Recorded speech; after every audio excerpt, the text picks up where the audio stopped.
अस्सलाम वालेकुम। जब मैं कोरिया का नाम लेता हूं तो आपके जहन में दो ऐसे कंट्रीज जहां पे नॉर्थ कोरिया हाईली मिलिटराइज्ड और एक डिक्टेटरशिप के रूल में है, और दूसरा कोरिया जो कि फुली मॉडर्नाइज्ड और के पॉप के कल्चर्स एंड के ड्रामास के अपने अरूज के ऊपर है इस वक्त।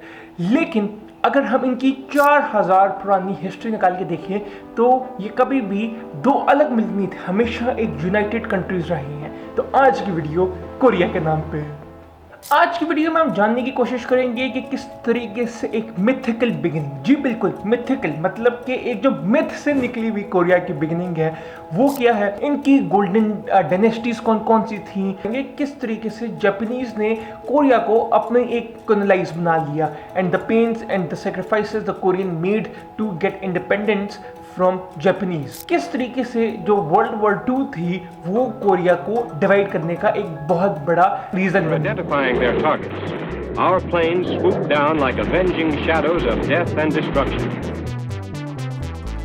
As carrier-based planes take off, their target, the vital hydroelectric power plants south of the Yalu River.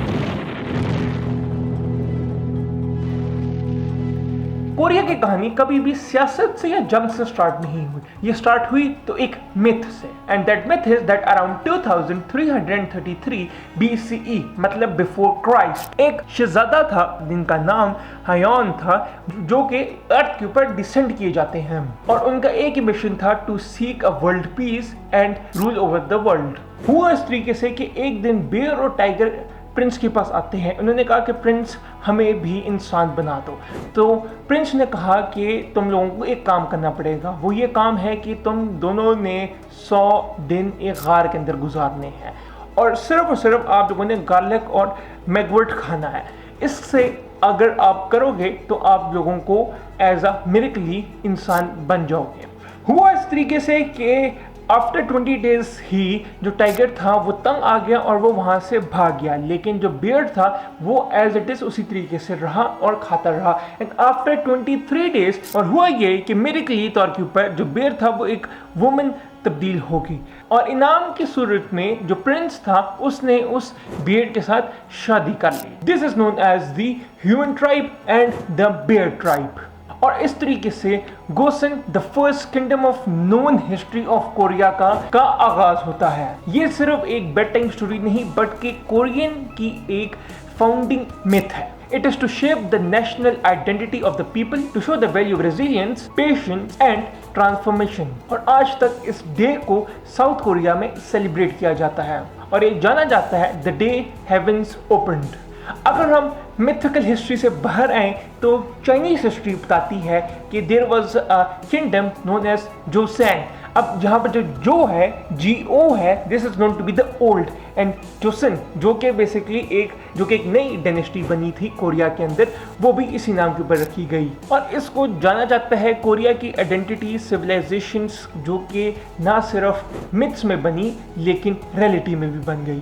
अब 4th सेंचुरी BCE में जो कोरियन पेनिनसुला है ये एक बैटल फील्ड बन चुकी थी फॉर एम्बिशंस एंड कल्चर, जो कि डिवाइड कर रही थी 3 राइजिंग पावर्स को। और वो जो 3 पावर्स थी वो हैं गोगोया इन the north, Baekje in the middle and Silla in the south of the Korea.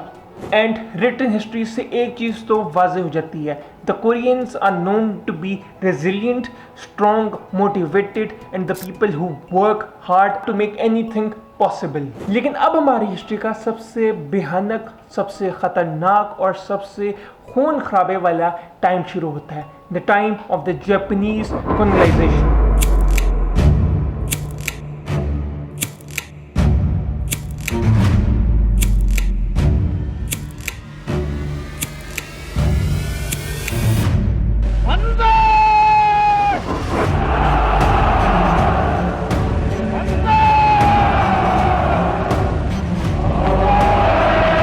Korean government and the Japanese government had a treaty जिसको Annexes Treaty का नाम दिया गया, which was broken by the Japanese military itself, Japanese Navy itself अगर कहें तो ज़्यादा बेहतर होगा, क्योंकि जापानीज नेवी ने कोरिया पेनिनसुला को कॉन्कर करने की कोशिश की गई। And by the end of 1910s, मतलब वर्ल्ड वॉर 1 स्टार्ट होने से पहले ही जापान ने पहला अपना कॉलोनियलिज्म कोरिया के अंदर कामयाब तौर के ऊपर बना लिया। अब ये सिर्फ एक पॉलिटिकल ऑक्यूपेशन नहीं थी, this was the occupation of the system, जो कि हुआ इस तरीके से कि उन्होंने जापानीज सिस्टम कोरिया के अंदर नाफिज करना शुरू कर दिया।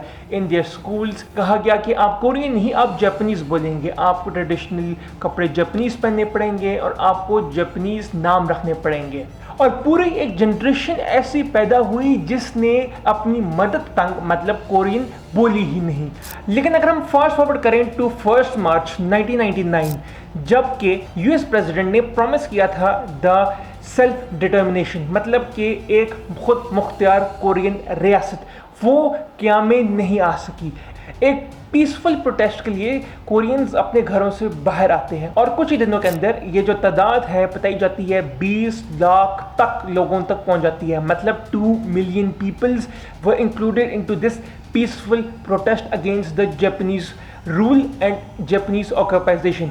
इसकी क्रैकडाउन के अंदर जो जापानीज गवर्नमेंट करती है, around about 7,000 people were killed from the both sides. Koreans को इम्प्रिजन्ड किया जाता है, उनको मारा जाता है और कहा जाता है कि कोरिया की गलियों के अंदर खून की नदियां बह रही थीं। कोरिया की जो गवर्नमेंट होती है उसको टॉपल कर दिया जाता है और उनके जो रूलर्स होते हैं उनको एक्साइल में भेज दिया जाता है। और ये कत्लो गारत एक आगाज था for the independent movement for the Korea. Even खामोशी के अंदर भी द कोरियंस वर स्पीकिंग और इवन अंधेरे के अंदर भी रोशनी की एक किरण मौजूद थी। अगर हम आज के कोरिया की खबरें उठा के देखें तो खबरों में न्यूक्लियर टेस्ट, बॉर्डर टेंशंस और जो छुपी हुई a century old wound of division है और betrayal of the super powers।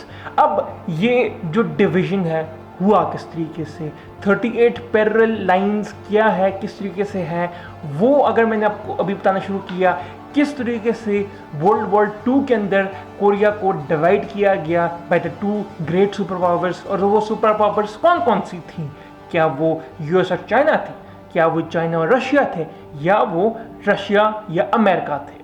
ये जानने के लिए इंतज़ार करें फॉर द नेक्स्ट वीडियो।